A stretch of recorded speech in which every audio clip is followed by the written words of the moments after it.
Hi, everyone. Morning is Saturday, February 23rd, 2019. We welcome you all to our Bible study class. And we are recording from the Plainfield Christian Science Church Independent, Plainfield, New Jersey, the United States of America. And we welcome you all. So glad you could join us. And today our moderator is Thomas from New York. Hello. So we'll start out with our text for the Bible study. So it says here, I'll read this. We read in the Scriptures, "There is therefore now no condemnation to them which are in Christ Jesus, who walk not after the flesh, but after the Spirit. Stand fast, therefore, in the liberty wherewith Christ hath made us free. Be ye therefore wise as serpents and harmless as doves. Wisdom is won through faith, prayer, experience, and God is the giver. God moves in a mysterious way, his wonders to perform. He plants his footsteps in the sea and rides upon the storm." This is from the Letters to Branch Churches and Miscellaneous by Mary Baker Eddy. Thank you. Yeah, thank you very much.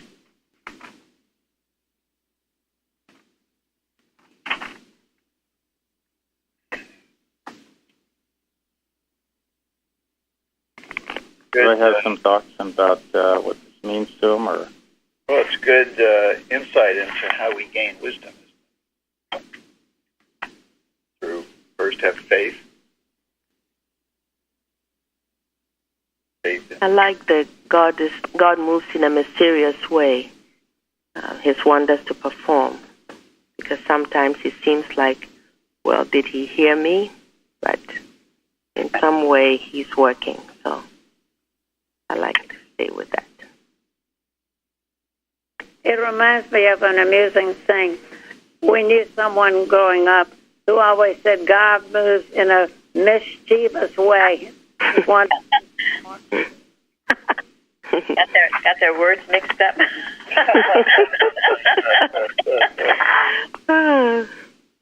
Or they had a sense of humor. Yeah. Or they didn't understand.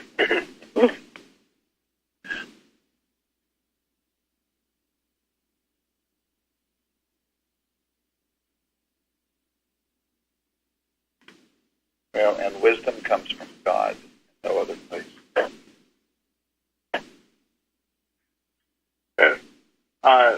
I think it was last year, one of the Bible study quotes talked about, I think it was Mrs. Eddy said, having peace where there is no peace is taking the Lord's name in vain. And I've been thinking about that kind of thing a lot. So thinking that true wisdom comes from anywhere other than God would be taking his name in vain. So that just makes me think God is the giver. Remember that. Thanks. That's a very good point. We can take God's name in vain in many different ways that we don't even realize we're doing, and that's a good example. Thank you.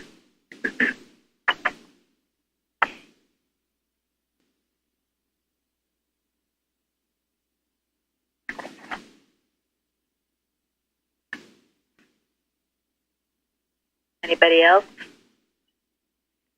Well, I kind of like the harmless as doves because as we go into this Bible study, some of the arguments in there were definitely not harmless.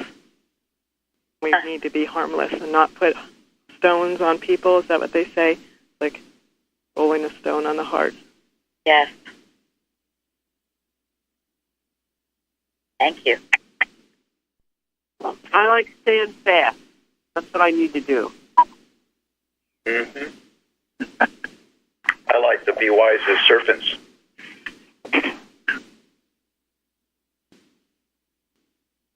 Because the devil's always at work. As long as we're on the right side of it and recognize what it's trying to do, we can defeat it. because it has no power unless we give it to it and fall asleep to it. Yeah, and really, that's the only way we can become harmless as doves, when we are as wise as serpents. We see what error is trying to do, and we can diffuse it. But we have to have that initial wisdom. Otherwise, you blunder around, like, as they say, a bull in a china closet.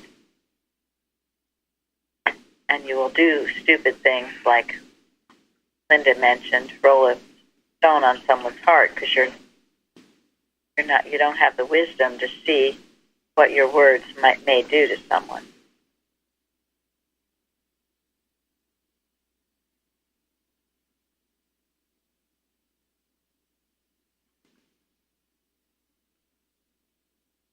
Wow, there's a lot we can talk about in here. I want to bring up something that sometimes I don't think we talk enough about, but liberty, comes from God. And it says here, Christ have made us free. And so much in modern life is like being a Christian is can't do this, can't do that. People being very judgmental about you. It doesn't seem free at all. But that's the opposite of what it is. This is where liberty comes from. This is how we get our freedom. It's not going into a prison to become a Christian. No, there is moral freedom in soul, right? But freedom to do right, but not freedom to do wrong. And that's a good point. We can put that in our next Liberator, which is to be the theme of liberty. Unfortunately, that's how many view Christians as in that way. You can't do this, you can't do that, very judgmental, even hateful toward people, groups of people. And isn't it the lesson we learn from that? A lot of times when Christians seem to be that way, that what they're doing is they're making things personal. They're looking at the error, and they're looking to that as a human, something personal. And very that's right. Not what we're supposed to do. Right. Personal. It's judging surface appearances as well. And it's also not seeing the enemy, yes, and that's making it personal. The enemy is always the human mind, never person.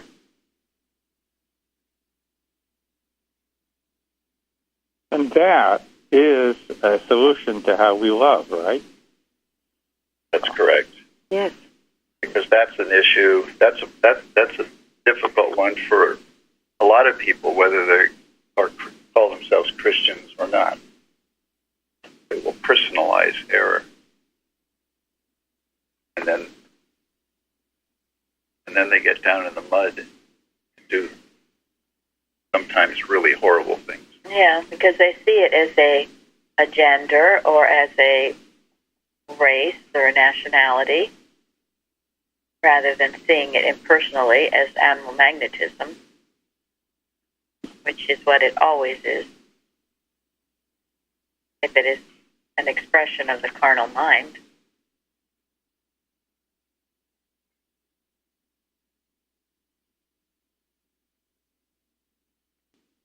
And in that way, we can judge righteous judgment. We can judge righteous judgment in that way when we impersonalize it like that. Then we're clear, and we're also clear to rebuke the error, but love the person. That was all. Good. So does that get us to talk about Elihu? Yeah. So our topic is, and this is kind of rhetorical, I would hope for most of us. Where shall wisdom be found, and where is the place of understanding? So, our first question is, who is Elihu? Maybe just sort of what do we know about him? Maybe if someone looked up how to pronounce his name, could tell us how to pronounce his name. You didn't. I did. Elihu, I thought. Yeah, Elihu. And he was. Go ahead.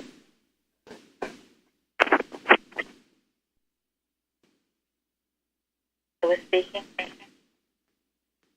I just said he was the youngest of all of them. Of all of whom? Oh, the comforters. Some comforters. Right. So there were three friends of Job's here that were speaking, right? I am. Elihu, Bildad, and Zophar. Okay. It says Elihu was the son of, okay, here we go again. I don't know how to say this. Barachel, the Buzite of the family of Ram. As a descendant of Buz, Elihu was a distant relative of Abraham. Buz was the son of Abraham's brother Nahor.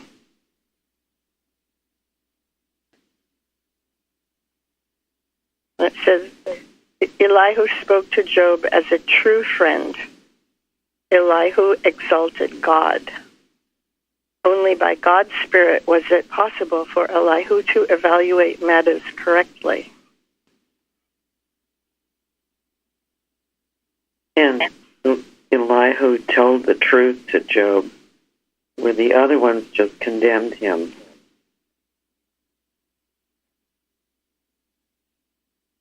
I found somewhere that the translation for Elihu was, "My God is He." He's a disputant with Job, which meant one who disputes, one who argues in opposition to another, a reasoner in opposition. That's good. Thank you. Right. So, Michael, are you on the call? No. Mike is. Mike, okay. Trying. Okay. Yeah, so you sent us something interesting written by Bliss Knapp. I didn't know if you want to give us a quick summary of what Bliss Knapp, how he described Elihu. Well, I'm sorry, I don't have that right in front of me right now. Oh, I do, but go ahead. I think you remember it, right? Okay. Essentially, Bliss Knapp was saying that it's a story about male practitioners, which would be the three friends of Job, and then Elihu being a Christian Science practitioner and coming in and rectifying the whole thought of Job, because Job contended against the first three, but not against Elihu. And then what's really interesting was that God healed Job to the point where he was able to heal his three friends. Thank you.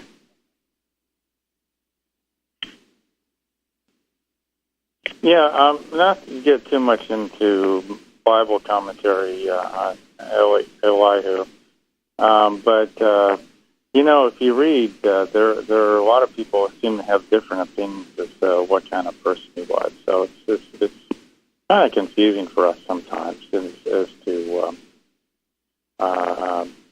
you know, how to interpret some of the things he says, because some people, criticize him a lot. But I want to take a moment and go through some of the notes I put together just to kind of give you perspective on this. But you'll find in Job where Job's three friends get rebuked and by different people. So Matthew Henry says that Job upbraided his friends with the good opinion they had of their own wisdom compared with his, and so on. So it's kind of interesting that three friends were rebuked in a number of ways. Job was also rebuked too. So Job is rebuked by the Lord out of the whirlwind, and Elihu also rebuked him too. It says, Elihu says here that his wrath was kindled because Job justified himself rather than God. But when you go through the book of Job, you don't find that Elihu was rebuked. So you can interpret it any way you want to, but Job 32, verse 14, Elihu says that Job hath not directed his words against me. Then I found a couple things, so it's kind of interesting. John Calvin said about Elihu that there are few people in the Bible that he admires more. And John Calvin also said Elihu's teaching was essentially the same truth declared in God's whirlwind speeches. And then someone else, whom I don't know, but he wrote a book back in 1907, and he says, these notes are posted, okay, for those who want to read it. The summit and crown of the book of Job, it says, I'm sorry, Elihu's speeches are the summit and crown of the book of Job. It says they provide the only solution to the problem of suffering. That's quite something. You don't have to agree with that, but that's quite remarkable what those two people said about Elihu. Well, through the years with Mrs. Evans, we were always taught that Elihu was the Christ thought. And in reading it, to me, he clears the whole atmosphere. All of this talk, it's all human and the condemnation. And Job was justifying his actions and blaming God in a way. And all of that had to be cleared. And the definitions of Christ and Jesus in the glossary, Christ, the divine manifestation of God, which comes to the flesh to destroy incarnate error, and Jesus, the highest human corporeal concept of the divine idea, rebuking and destroying error and bringing to light man's immortality. And that is certainly what Elihu did. And I can remember being shocked at people being critical of Elihu. And some of it because of his age. And, the idea wisdom is from God. Anyone can express wisdom. I mean, there are a lot of old people, if you want to call them that, that don't express a lot of wisdom. So age doesn't necessarily mean that they're getting their wisdom from God. Elihu, it didn't matter that he was young. He got it from God, and he said that in several places. Which may explain why you don't read much about Elihu anywhere else in the Bible other than in, a couple of chapters of Job. I mean, I thank God for Elihu. Otherwise, this whole chapter is a mystery. And, they used to always say, why do good people die young and why do good people have all these problems? Well, this is analyzing all of it and stripping it bare. And who does it but Elihu? So I'm glad we're having this discussion on him, because I do agree with what you previously read about, and the one saying he's probably one of the greatest figures in the Bible. I mean, he's a type of Christ coming at that time to rebuke the error that was going on, all of this gobbledygook talk going on.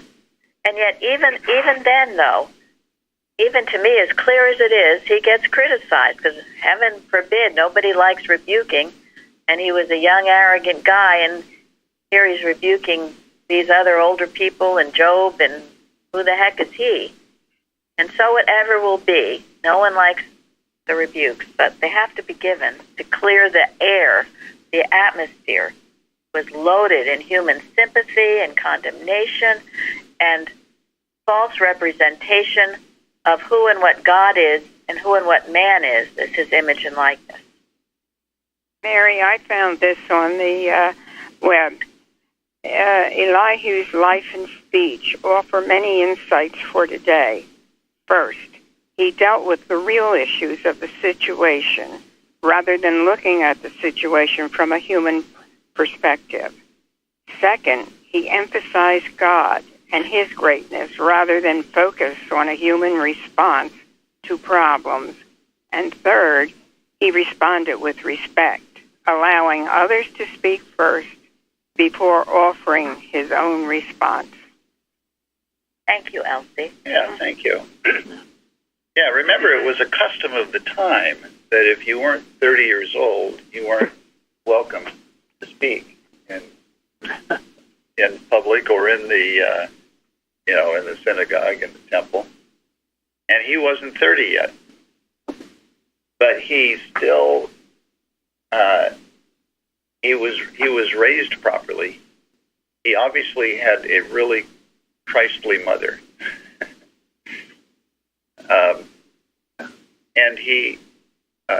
And he was a friend of Job. A real friend. A true friend of Job. And when he heard this nonsense coming from these other three guys, he couldn't help himself. He was driven to speak up for what he knew was right, out of love for Job. And God. And from his heart, direct from God. From his heart, yeah. God propelled him to speak up when these other three guys didn't see things clearly. Job needed help. Job had a problem, didn't he? Yeah. And what was Job's problem? He was just completely involved with the dream and blaming God and just going down with negative thinking. And here he comes and uplifts him, encourages him, shows him the power of God still here, God's goodness, his might and his love, and uplifts Job's thinking. Yeah. Job thought he was a creator. He had a personal sense of his children. And he spoiled them, and he lost them. I was thinking through this as he was going through and talking about, how his process of letting go of that personal sense of loyalty to their age and to all that. When I came here and started learning Christian Science, I realized my sense of loyalty to spouses and kids and all that stuff that was a lot of the reason I was in the place I was in. So I like being able to read this with that perspective, seeing him go through that, let it all go, and then get to the meat of it. Thank you.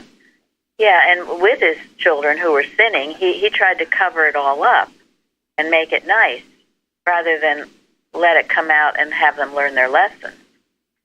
So that was one glaring thing that Job was doing, not knowing he was doing it, I guess, but nonetheless, yeah, personal sense of his children. And he also there was the pride of life, which is what we all must watch. Pride of life and maybe what he achieved and all of that. And it had to be busted. It had to be ripped apart. I read something, I thought this was very good. It's by C.S. Lewis. And he says, we can rest contentedly in our sins and in our stupidities. And anyone who has watched gluttons shoveling down the most exquisite foods as if they did not know what they were eating will admit that we can even ignore pleasure. But pain insists upon being attended to.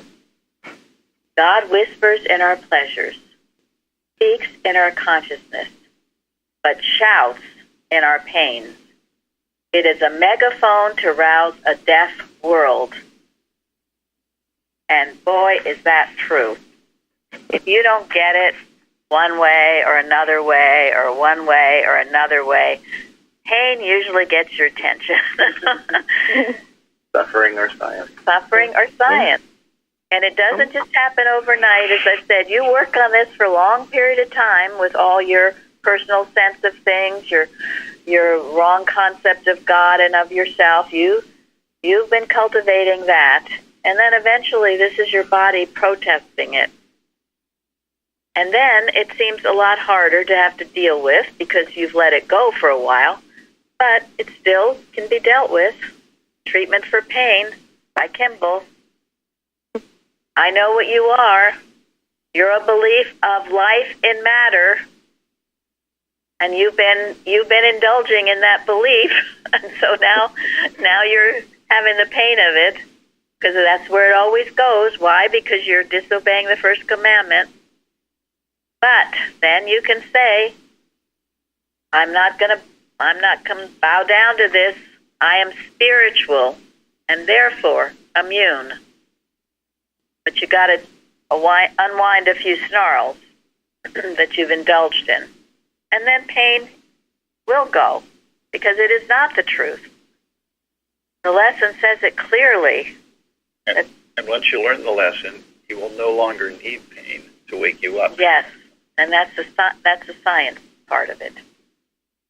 You won't have to have it. It's preventative as well as curative. I can really identify with Job because I feel that he really thought he had the true concept of God. So it wasn't. It was more ignorance than, definitely, in my opinion, than malicious. And I remember the first time I read it, I talked to some people in my little society, Christian Science Society, about it, and they told me I was totally wrong, that he absolutely loved God. And, at that point I couldn't really argue it. I didn't understand. He did love God, but on a very material basis. And that's where I see that I've fallen down too.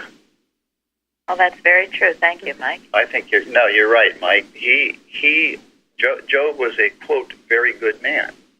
I'm sure he thought that he was keeping all the commandments, not breaking the law at all. Outwardly, I'm sure he did everything right. And there was a desire in his heart to do right. And obviously that's why he prospered. But he had a human concept of God. You're right, it was ignorant. He had a human concept of his family. And it was his human concept of God and his family that needed to go. And Elihu was the only one who could help him. Because as someone read, he was the Christian Scientist, therefore he saw it clearly. He saw what the trouble was clearly. And no one else did.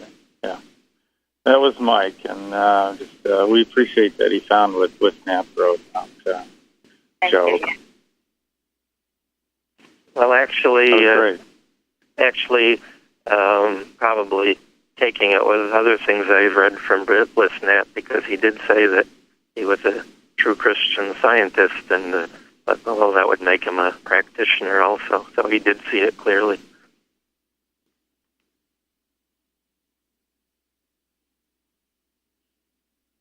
I think this also explains why he justified himself and not God, because he thought he was so good that he held on to this concept of goodness, not knowing that it wasn't a divine sense of goodness, it was his mistaken interpretation of it. And a lot of ways I can relate to that, because I know I've been there so many times thinking like, yeah, I'm doing the best I can, I'm doing so good. The problem is when you take that type of goodness, then you start specifying how God's got to bless your goodness for you, instead of just submitting to God and letting his goodness come through without having to try to manipulate it or anything like that. Thank you, and knowing he is the only good. I don't think there's any place that explains this human goodness as carpenter, and that's why it was such a sin to prohibit those books, because with this human goodness, everybody is on the wrong page of this story. They think they're good, and I was trying to be humanly good. And then you do end up blaming God. Well, I'm so good, and why is this happening to me? And once you start that, the devil has you, because you're arguing with God, which is why Elihu got so upset over all this and had to speak up. That's where all this human do-goody leads to. It makes no sense. You've got to understand only God is good, and you are only as good as you reflect his goodness. Otherwise, you are very, very bad. What I think it came down to is I recognized before Christian Science that then I made myself God because I relied upon whatever, human concepts that I had. So because I did that, I became my own God, so I was worshiping a false God, which was myself, not the true God. And boy, I tell you, it's a hard thing to break. Yeah, thank you, Mike. That's a good explanation. Because, once you think you're good and God isn't good, look at all the troubles in the world. And so then who are you going to rely on? Well, I'll rely on myself. And you become a personal God, personal creator. And then you are cooked. And when that process starts, when people lose the right concept or never get it of God and what they should be relying on, then they are like sitting ducks. They will try. Some people will try just about anything. If they don't have faith in themselves, they'll look to someone else. They'll go to the tarot card reading. They'll do whatever they can because they can't trust God. Look at this messed up universe. But you see, it's all being seen incorrectly. And that's why Elihu was so refreshing. It was like, there is a balm in Gilead. He expressed this truth and rebuked the error of this false thinking. And yet still, and many, very much theologians, as Thomas was saying, think he was arrogant and wrong, and how dare he speak up like that? That's what they said about Jesus, isn't it? True, and Mrs. And Eddie. Mrs. Eddie, yeah. Yep. Well, they probably don't want to encourage young people questioning since they were old people trying to keep control. True. So, you're so right about... Go ahead. Okay. What I was going to say was, and you're so right about that, because I was so desperate that I was willing to turn to Christian Science because that was religion was the furthest thing from anything that I ever believed in, because I had such a false concept of God. I never knew the God of Christian Science. I just saw what everybody else was saying about God and how they were handling it about, because in the name of God we have to kill this person or that person. I could never reconcile that with thou shalt not kill. And then it was so funny because going through tough times, my sister, who had turned back to our origins, which is Judaism, said to me, well, maybe you should try a religion or something. And then when I proudly told her I was working with Christian Science, she was so mad at me because she said, I thought you were going to turn closer to home. So it really turned me in a direction I never dreamt I'd go. Well, thank God it did. Well, and that is within everybody, isn't it? He says the only attraction is spirit. And it's within each one of us.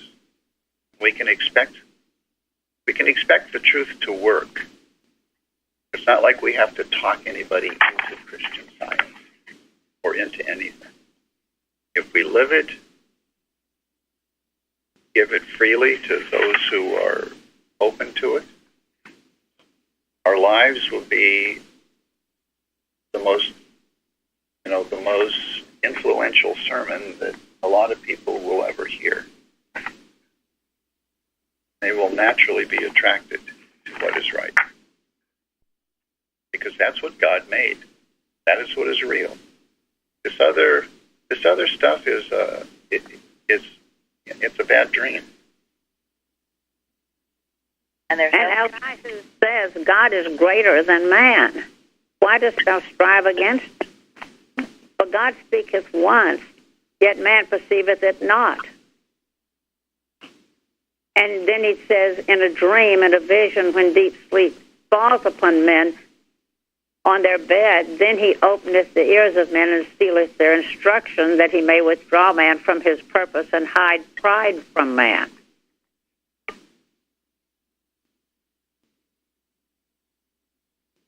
Yeah, he lays it out very clearly. He does. Okay, so I think we'll move on to question 2 and further discussion of things that Elihu says. But what I thought would be interesting is to take from our lesson this week, whether it's from the Bible or Science and Health sections, whatever you like, is fine. But how does that explain what Job says, whether you agree or not agree, although I suspect we'll be agreeing what he says, but sort of tied together things that Elihu is saying with what we're reading in the lesson. Okay? So in 2a, Elihu says, "The Spirit of God hath made me, and the breath of the Almighty hath given me life." And then he also says, "By the breath of God, frost is given, and the breadth of the waters is straightened."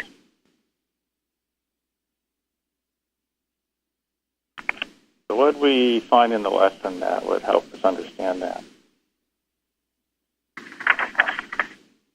In Science and Health, citation 1, all is in reality the manifestation of mind. That God is all, and He created all.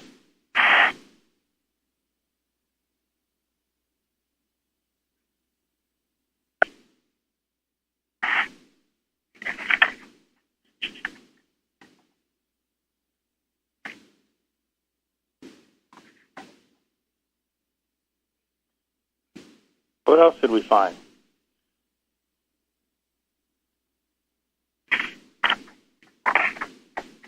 Well, in Science and Health, number 12, it says, God is the creator of man, and the divine principle of man remaining perfect, the divine idea or reflection, man remains perfect. Man is the expression of God's being. There you go.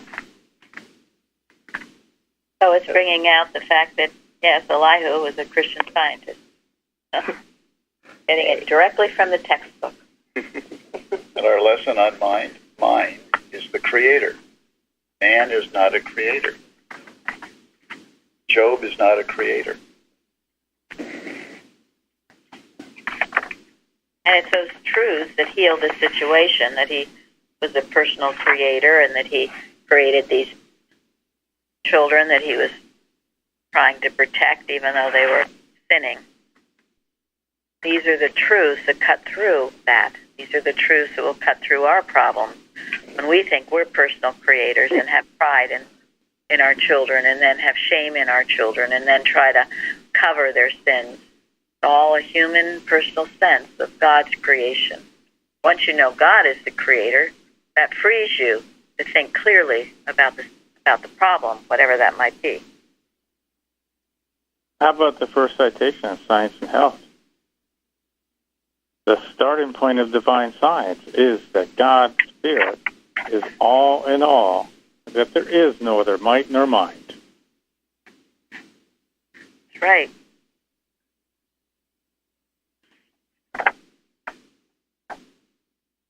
Right. And that also answers B, doesn't it?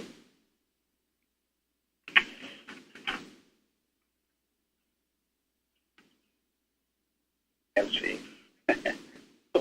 Answers all of them.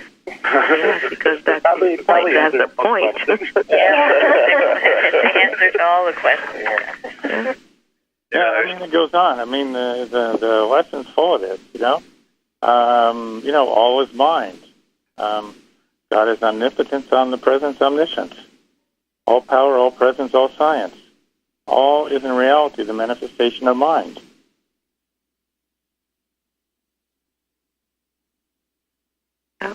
All knowledge, all knowing. That's it. The ultimate starting point. So I hope you get a sense of how remarkable Elihu is. One of the things I also like to think about with Job is that, Elihu is kind of tells us about the lie of Bible study in a way. Some people think that what you can learn spiritually in the Bible gets better as you go through time in the Bible. So then when you get to the New Testament, that's the epitome of spirituality. I just step back and think. I mean, maybe over time you find people are struggling to learn the spirituality, but does that mean the spirituality was any less back in time? So you look at Elihu and what he's saying. This is written in the book of Job, and as we can read in many places, the book of Job is considered the oldest book of the Bible. So here we are, the oldest book of the Bible, and what wonderful truths we're finding in here. Thank you. Exactly. But there was never a time that Christ wasn't present, so right.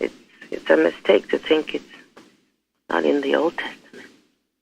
But you see, it is our understanding of Christian Science that gives us this deeper understanding of the Bible. We get it because of what we learn in our textbook. It all is very plain. Thank you, Florence. And that goes back to citation 12 in Science and Health, doesn't it? Where it says, if there ever was a moment when man did not express the divine perfection, then there was a moment when man did not express God. And consequently, a time when deity was unexpressed. That is, without entity. So there you go. There never was a time when there was not the Christ thought present among man. And this gives us the spiritual interpretation of the Old Testament.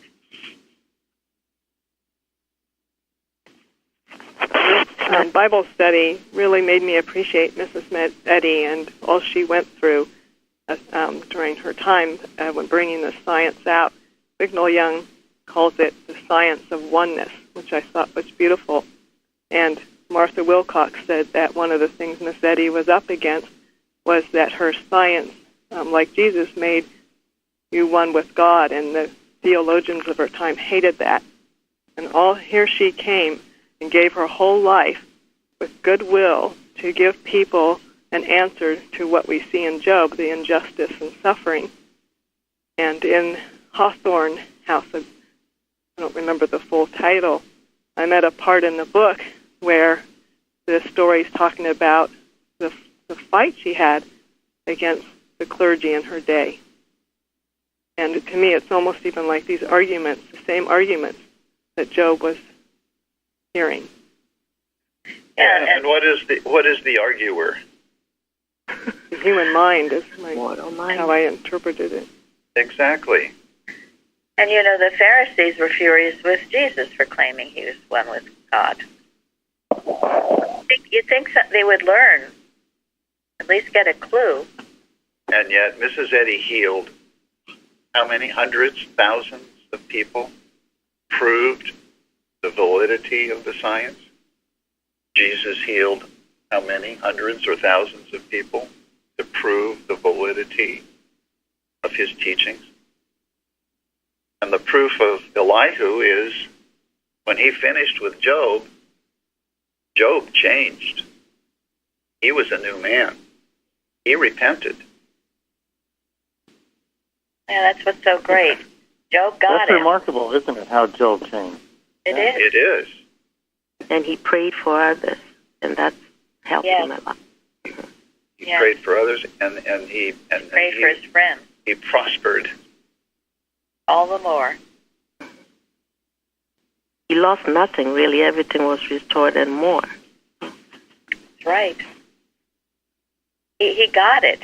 The clarity of Elihu breaking through the human mesmerism and the mist clarified his thought, and he was healed. And all that he had seemed to have lost was restored, even more than he had before. But didn't he lose the false concept of things like you speak about here in Plainfield? That's the only thing he lost. Right. Absolutely. Yeah. And something that we all should strive to lose. Yeah. Counted as lost gain. Yeah. And that's all truly we ever can lose, is that. And what did St. Paul say about it? about all the counted it as dung. Gary's favorite line in the Bible.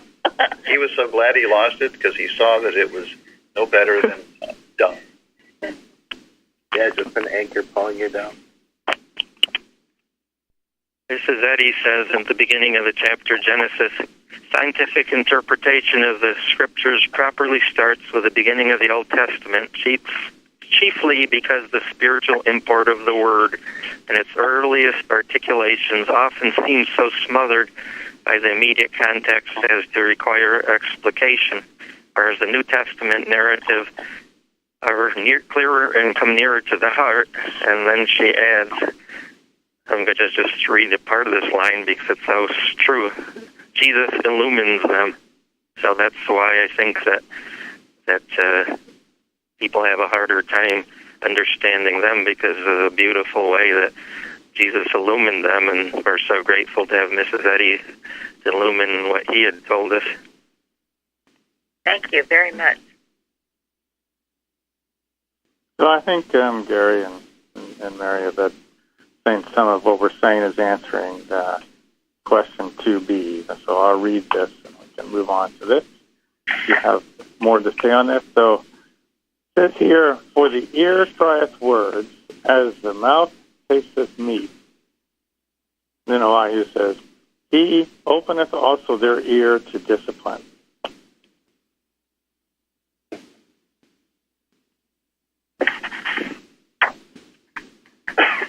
Jesus talks about this.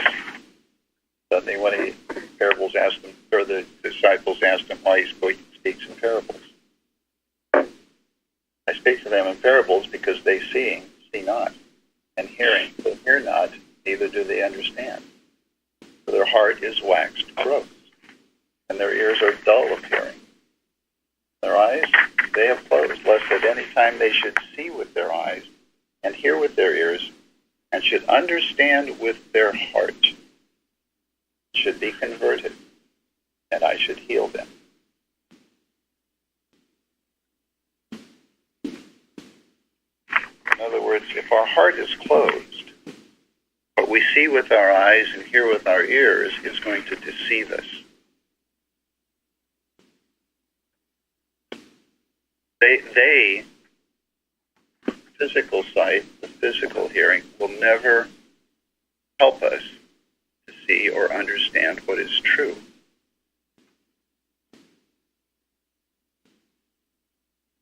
And then from citation 5 of Science and Health, ears, not organs of the so-called corporeal senses, but spiritual understanding. I love how succinctly she breaks those things down. And in chapter 42, Job says, I had heard you only by the hearing of the ear, but now my spiritual eye sees you, or my spiritual sense. And so true, you cannot see God humanly. You'll be befogged. And Mrs. Eddy quotes that, doesn't she, in Science and Health? We all have to come to that. And I love where he says, he openeth also their ears to discipline. Well, this is the discipline of thought that Mrs. Eddy keeps harping on. Stand porter at the door of thought. It's a mental discipline to hold thought steadfastly to the enduring, the good, and the true. And you can't get around that. People would like to get around that. They would like this magic wand thing to help them out. But you've got to learn to discipline your thoughts to make the progress. I mean, I did. Maybe some people don't need to, but I couldn't do it any other way. You can keep asking your practitioner for help, but you're the one, and I knew that. I mean, Mrs. Evans was a wonderful practitioner. She could help me so much. I was the one who had to discipline my thoughts. She couldn't do that for me. She could tell me I needed to, but if I was still going to indulge in all this negative, fearful, ungrateful thinking, well, I would have the result of that till I stopped.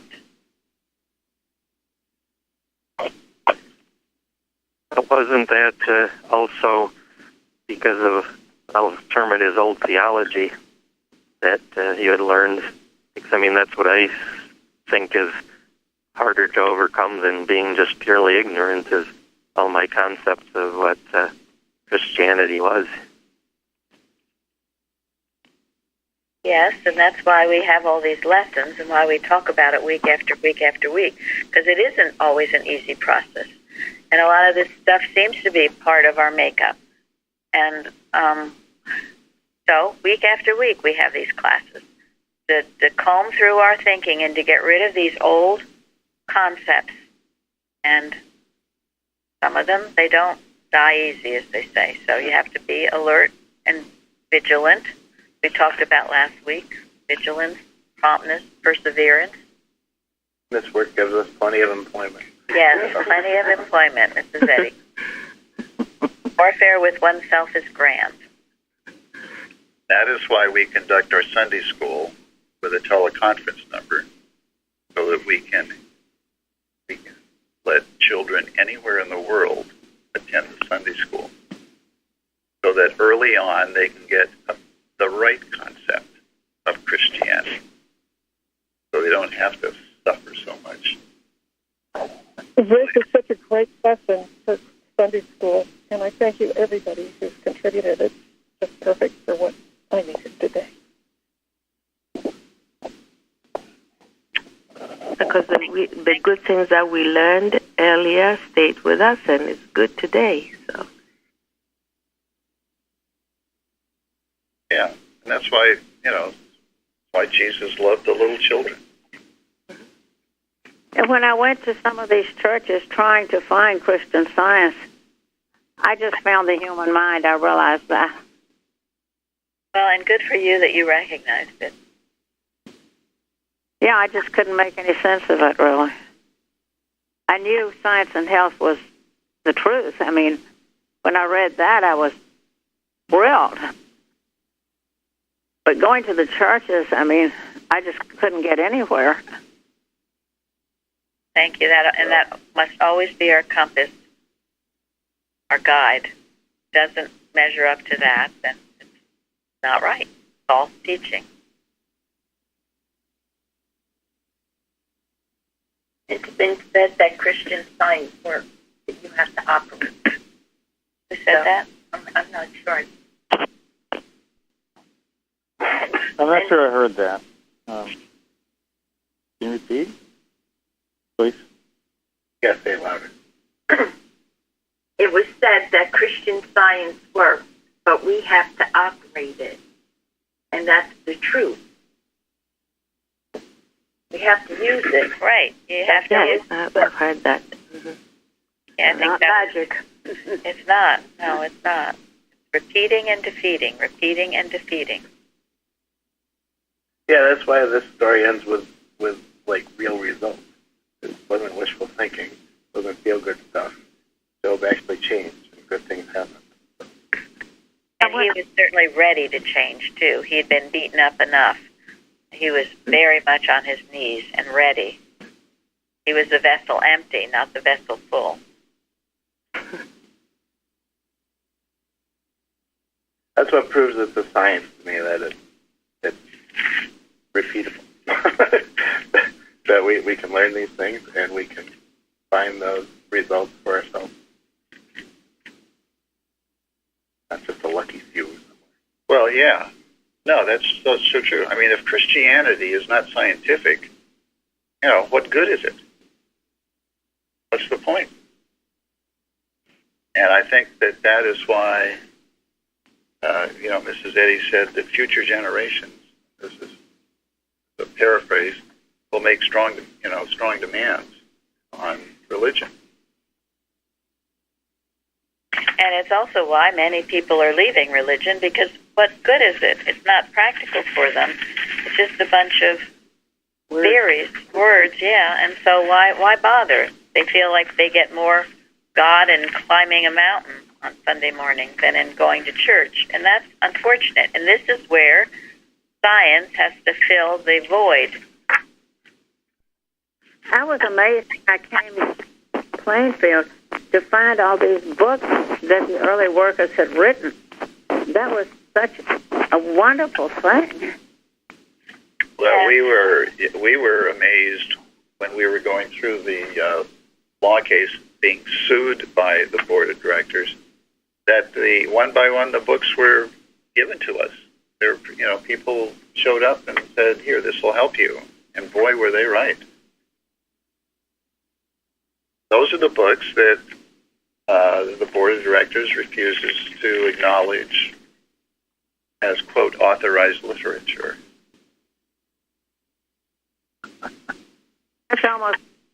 It's just hard to believe.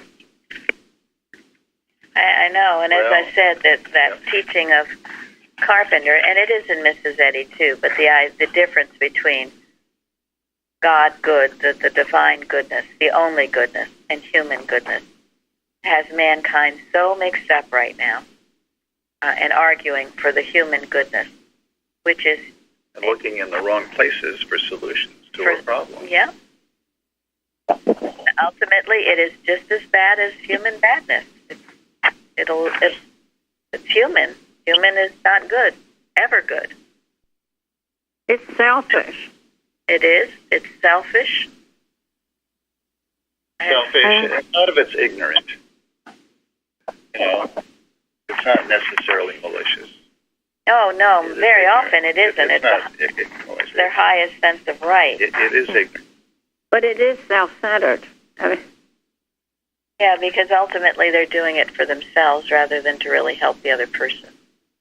So, I think that's why the pastor, as the Bible and science and health, is most ideal, because where else is anybody understanding that we are not to personalize error, that the impersonalization of it is what really does the work. I mean, I never knew anything about that. I'm sure many didn't either. And even when you learn it, that's what you have to do. It takes some striving to be able to separate the lie from man. This, I feel, is why Mrs. Eddy so, she got her orders from God, made the pastor, the Bible, and science and health. Yep. Yeah. Even you saying that is so wonderful, because I think the subtleness of this error, it so readily counterfeits the truth. So when they changed the manual, that might not have been malicious. It could have been their highest sense of right. But I can even see it in myself, even though for all these years I believed that the manual was being misinterpreted, and I wouldn't trust myself to believe what I thought was right. So that's how subtle it is. So I keep getting myself caught up. I think you're describing self-justification, I justify myself for doing these things. I think I'm doing right. It's all about me. I love the thought that Elihu was the Christ thought. In Job 32:21, Elihu said, "Let me not, I pray you, accept any man's person, neither let me give flattering titles unto man." Thank you. No person. So we're coming to the end. I don't want to lose this one point, and we don't need to spend a lot of time on it. We need to. On 2C, so I think sometimes it seems obvious, but in other times it seems like something we need to learn. So Elihu says, "Therefore hearken unto me, ye men of understanding. Far be it from God that he should do wickedness, and from the Almighty that he should commit iniquity." And then later Elihu says, "I will fetch my knowledge from afar, and will ascribe righteousness to my Maker." Thank you. Thank you. Yeah, Job had gotten so deep into this depression, he was blaming God for his misfortune, wasn't he? And one of the main points Elihu emphasized was that God does not afflict. He made that clear. He will not afflict. Yeah. And that always clears the atmosphere. One of the big bugaboos, that God is the cause of all the afflictions, all the storms, if anybody dies, it was God's will. I mean, how depressing is that? Yeah, something terrible happened, and some says, well, it was God's will. Yep. Yeah.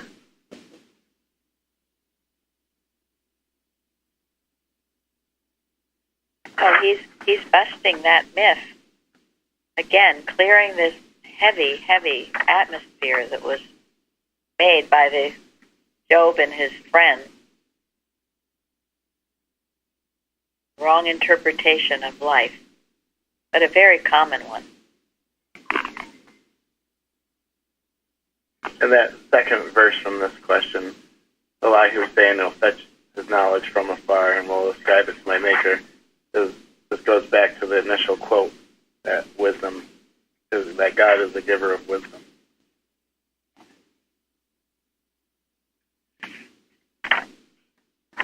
Yeah, and from afar means outside of any human sense of himself.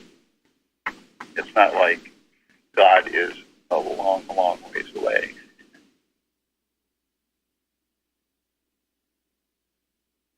So, and this first one is, I think, is spoken to in citation 11 in Science and Health. Mrs. Eddy says, it should be thoroughly understood that all men have one mind, one God and Father, one life, truth, and love. Mankind will become perfect in proportion as this fact becomes apparent. War will cease, and the true brotherhood of man will be established. Having no other gods, turning to no other but the one perfect mind to guide him, man is the likeness of God, pure and eternal, having that mind which was also in Christ. So there you have it. What a mistake to think that God could ever wreak havoc or allow anything wrong. It's always a lack of God that causes those things, seems to cause them. Never God, it's the lack of it.